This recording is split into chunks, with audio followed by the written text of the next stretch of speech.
Welcome to this explainer. Okay, let's jump right in, shall we? Today, we're taking a really fascinating piece of source text. It's this somewhat absurdist, totally unique dialogue, and we're basically pulling back the curtain on the incredible and honestly often unnoticed dynamic between clothing, authority, and human perception.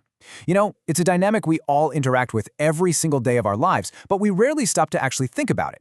So we're going to explore a simple but surprisingly profound question today.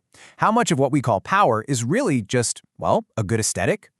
We're dropped right into the middle of a very revealing conversation here. Hey, Hankman, a suit? Where to? Right away, notice the assumption being made by the speaker. The absolute second Hankman puts on a suit, his friend immediately assumes he must be going somewhere important or, doing something important.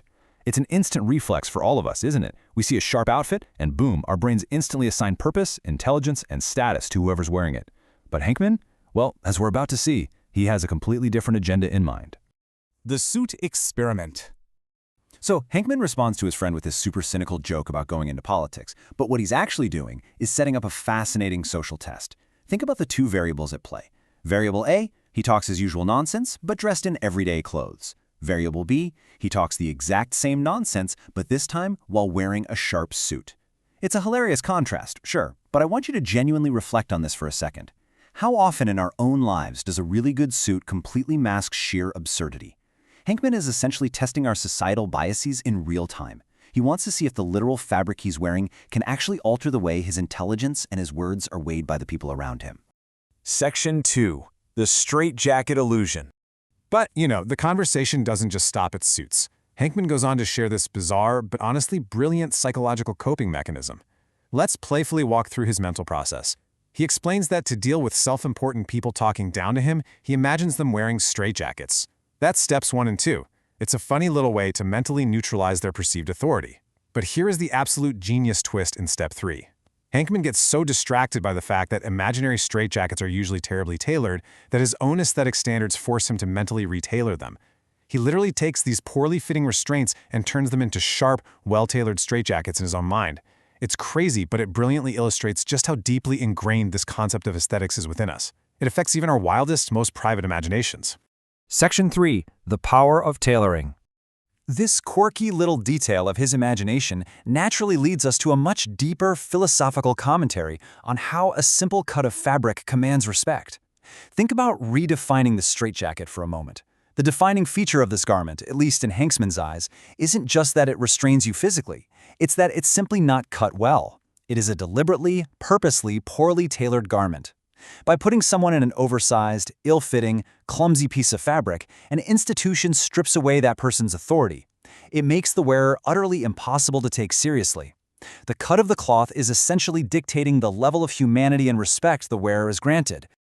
Section 4. Intentional humiliation.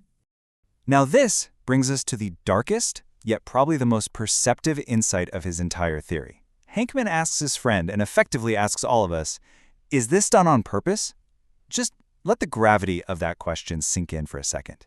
He suspects that making the people in straitjackets look incredibly foolish is not just an accident. It's not a design flaw. He actually believes it's the core feature. Are institutional garments specifically designed to dehumanize? The really crucial point here is that Hankman suspects this bad tailoring is the actual point of the whole exercise. It makes the wearer look foolish. It instantly removes any lingering authority they might have had, and, most importantly, it facilitates poor treatment. By completely stripping away their aesthetic dignity, it makes it incredibly easy for others to treat them terribly without feeling even a shred of guilt. Hankman actually goes so far as to call it a direct invitation for disrespect. It's a really profound thought, right? How society might subconsciously use poor aesthetic presentation as a tool to mistreat marginalized groups.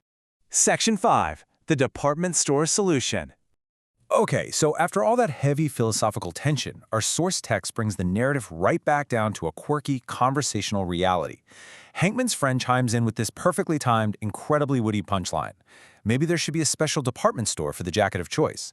It completely breaks the tension of the heavy realization we just went through. And Hankman's response? Thank you, at least one person understands me. It's this wonderful moment of genuine relief. He finally feels heard in his completely absurd, yet surprisingly logical observation of the world. As we start to wrap up this explainer, let's look at the grand takeaway here. The true fabric of authority is what we choose to believe. This short, super entertaining dialogue between two friends brilliantly maps out the aesthetic power scale we all subconsciously rely on, literally every single day. We freely grant power to the well-tailored suit, and we instinctively strip dignity from the ill-fitting institutional garb. But the clothing itself? It has no real power. The power entirely resides in our perception of the cut, the fit, and the fabric. I want to leave you with this final provocative thought. Let's turn the mirror directly onto ourselves for a minute. Have you ever blindly trusted someone or just assumed they knew exactly what they were talking about simply because they were wearing a suit? And on the flip side, who have you subconsciously dismissed purely because of how their clothes fit? It's a hugely powerful visual bias we all carry around. So the next time you find yourself nodding along to someone in a really sharp outfit, maybe just take a step back and ask yourself, are they actually making sense, or is it just the suit experiment in action? Thank you so much for exploring this fascinating source text with me. Keep questioning the aesthetics of power around you.